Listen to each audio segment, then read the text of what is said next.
लही गैरू बियाह तू फगुआ में लही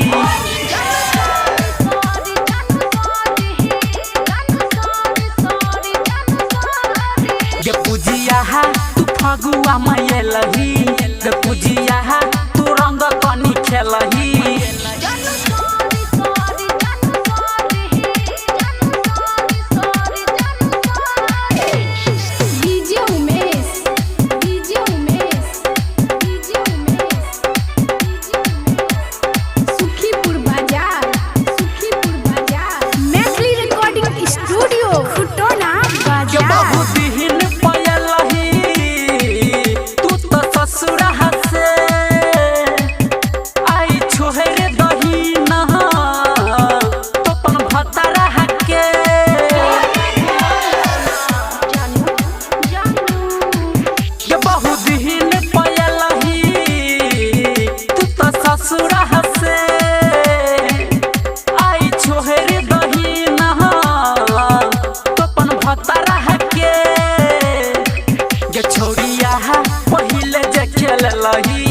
छोड़िया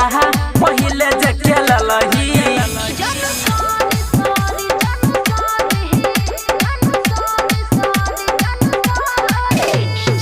मैथिली रिकॉर्डिंग स्टूडियो खुटोना बाजार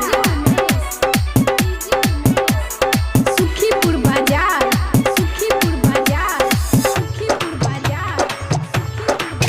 याद कहले है कनियो हो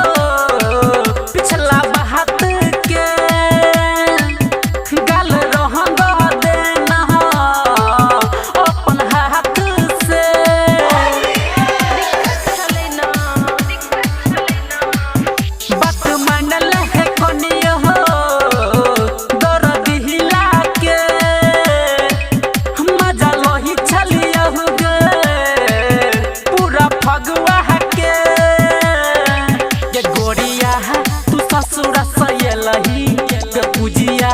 तू ससुरा सयलही